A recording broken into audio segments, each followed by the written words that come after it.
Hello. There he is, back where he began before he began. Andrade doing something historic yesterday, Fraser. Yeah. He appeared and he's back with AEW. Yeah, the first person to go from WWE to AEW, then back to WWE, and then back to AEW again. Yeah, he's been playing a bit of ping pong with himself, which is a dirty thing to do. He's been bouncing back and forth. This is like a throwback to the time I wasn't born, the 90s. Specifically the Monday Night Wars. This is like when they did it back then. In fact, we were talking about it just at the weekend, right? Rick Rude appearing in 1 week on WWE, WCW, and ECW. Yes, it's not the exact same, but it feels kind of like it's the spiritual successor. So let's talk about what happened then. Andrade appeared after the lights went out post Kenny Omega promo. Lights come back on. There he is, taking his mask off. It's only Andrade El Idolo. And he puts a beating on Kenny Omega, which brings out Don Callis to officially welcome Andrade into the ever-expanding Don Callis family. It's a huge family. It's ridiculous the amount of people that is in there right now, and it's brilliant. What I thought I thought it was a really good return, to be honest. I thought the way they did it, they established him pretty well immediately. He did the slow reveal after wearing the mask that everyone knows is Andrade. He had the black mask on. He did the slow reveal as if we don't know who's going to be under that. As soon as you saw him standing there with the mask on, you knew it was Andrade. Having said that, though, I've seen a lot of people go, I thought it could have been Jericho. Really? It would have been a hilarious twist if it had been Jericho under the Andrade mask. Yeah, they make him pretend to look like it. It was reminiscent of when Sting takes off the Sting mask and it's Sting face paint underneath. Yeah. But it was a good return. It was a good return. So this comes after what has been an interesting couple of months for Andrade. He was released from WWE. His contract ended as a result of disciplinary issues, according to the Wrestling Observer and Sports Illustrated. Sports Illustrated noting that Andrade had at least one wellness policy, and there were reports of him being removed and escorted out of the building at a recent SmackDown taping. All plans for he and Phoenix as a tag team were completely thrown out, and he kind of went incommunicado for some time before his contract was ultimately terminated. Fightful Select confirmed after Andrade's release. This came after he was moved to the alumni section very quietly. Yeah, it was just like a random Monday morning. Everyone went, I think Andrade's gone from WWE, and it was like, oh yeah, he's in the alumni section, and he's obviously they've not had anything on screen for a few weeks prior to that with him, and it was kind of a weird absence, and it was like, oh, he's fully left the company. He only arrived here about 16, 17 months before. Like, it's not been that long, this recent run in WWE. No, he simply tweeted, "Thank you, WWE," once the news got out. It then led to a back and forth between he and MJF that many thought would lead to maybe an AEW return. At the very least, some stuff within CMLL, because it was when MJF was feuding with Mystico at the time.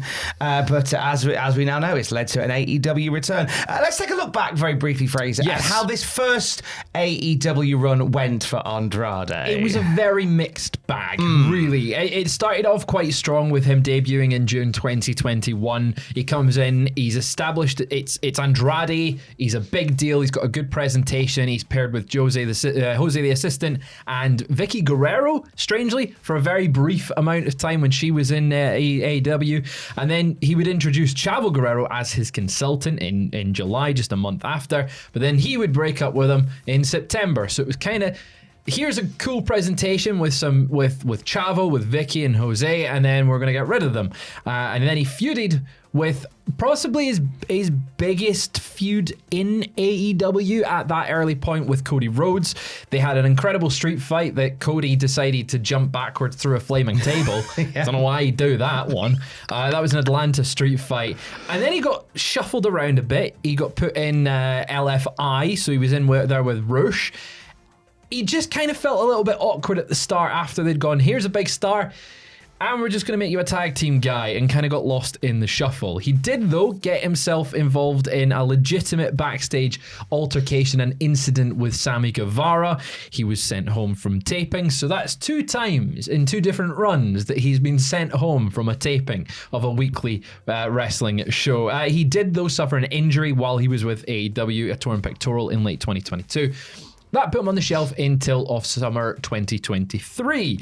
He returned, he feuded with the House of Black, and then he gained another manager in the form of CJ Perry, which was out of left field because obviously CJ Perry was with Miro/Rusev. He would then feud with Miro going into World's End 2023, and then he would turn down what is quoted as a really good contract offer to depart AEW. He did have an incredible run in the Continental Classic that year. That's very true. It felt very much like AEW knew his contract was coming up and went, we're going to give you a really, really good showing because we want to keep you. Great match with Danielson in that. That's the one that's really, really memorable to me. And he's back in time for the Continental Classic this year. So I'm buzzing for that one. We're going to see Demon Andrade. Yeah, we certainly are. Now, what do we know about this new AEW contract? Well, Fightful's confirmed that it's a full-time deal. This isn't just going to be a series of appearances. This is him back officially on the books with All Elite Wrestling. 2 years since his sudden departure that Fraser's just talked to you about. They also confirmed to Fightful that there was no compete when it came to his departure from WWE. Sometimes that is the case. Not in the case of Andrade. He can literally up and go as he please. We know he'd been announced for House of Glory. And a few other little indie dates were popping up as well, and I believe they're still in place. It'd be a bit ill-spirited if not. I mean, AEW does allow talent to work independent dates as long as they've had clearance from AEW, so you would assume that he would still be allowed to work those independent dates that he's made commitments to. If he does get pulled, though, we will obviously discuss it here on the news. So there he was last night, shaking hands and signing up with somebody who has far too many wrestlers he knows what to do with. And he joined the Don Callis family. Will this AEW run be better? I mean, the issue. I mean, this is another new faction. This is another new manager for Andrade. But he is part of a large Don Callis family. So part of the humor in that is we're now burgeoning to the point of the Don Callis family where I think we're about 5 members away from getting Don Callis family wolf pack. Yep. We're getting a lot of them now. So there's always the fear of that awful phrase coming back, getting lost in the shuffle. Yeah, although having said that, he is being positioned in a faction that is constantly featured on TV. Like, every single member of that Don Callis family appears in some form on AEW TV. Especially last night where you had them all stand on the stage and you did see the depth of that faction. They're still all there. It's not like it's only some members appearing on the stage and appearing in the faction. They're all being shown on television. He's also being positioned, obviously, alongside the likes of Okada, Takeshita, Kyle Fletcher. You'd imagine those guys will be the top names in that faction that will be pushed on TV. He started a rivalry with Kenny Omega. It feels very much like, okay, you're going to be one of the figureheads of this faction, especially if over the next few months, we start to see Takeshita turn face, potentially leaving that faction and moving Andrade into that sort of Takeshita spot. Because he's still young. Like, this is ridiculous to think that Andrade, he feels like such a veteran at this point, and he is. He's been wrestling since he was 17, but he's only 35. Gosh. So or 36, 35, 36. So he's still very, very young.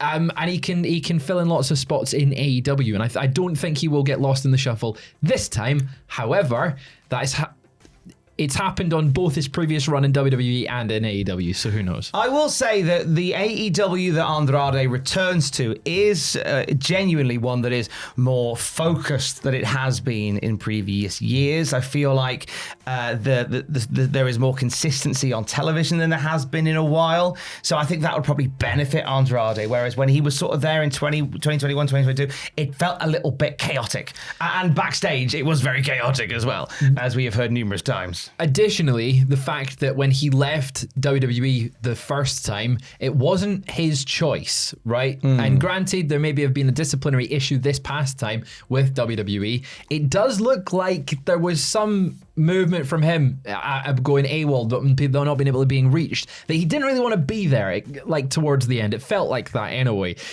He has now chosen to go to AEW. The first time he chose to go to AEW because WWE had released him. They didn't want him anymore. This time he's gone, I'm choosing to go to AEW, so perhaps he will be more motivated this time as well. We will see. Now, just before the return of Andrade took place on Dynamite last night, WWE star hinted that they could potentially be going away as well. This is Santos Escobar's tweet from about 20 to 11 British summertime.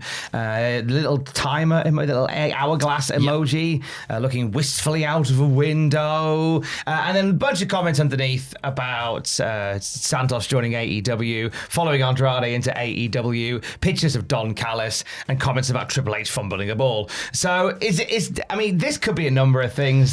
But is this? I mean, Santos's run hasn't been magnificent. It's not set the world on fire. He has had some great moments. Yes.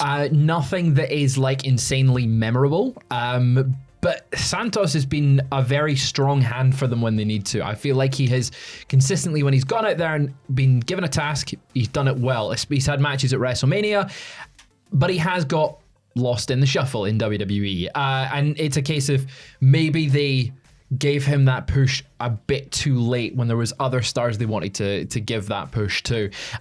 Or instead of it being a tease that his contract's running out, maybe he just really wants Karrion Kross. Maybe he's just jumping on the bandwagon now as the bandwagon has stopped in its tracks because no one's talking Kross anymore, sadly. Maybe he's trying to restart the movement and put the timer on this. That's what it's going to be in it. That's what it's going to be. Or he's bought Windows 95 PC and it's loading. That could be it as well. There could be numerous things, but normally a guy doesn't do something like that if he doesn't want a conversation to start. Yeah, true. Very, very true. And you know who you are. For the very latest wrestling news at any time, you can check out cultaholic.com. Stay safe. Love you. Bye.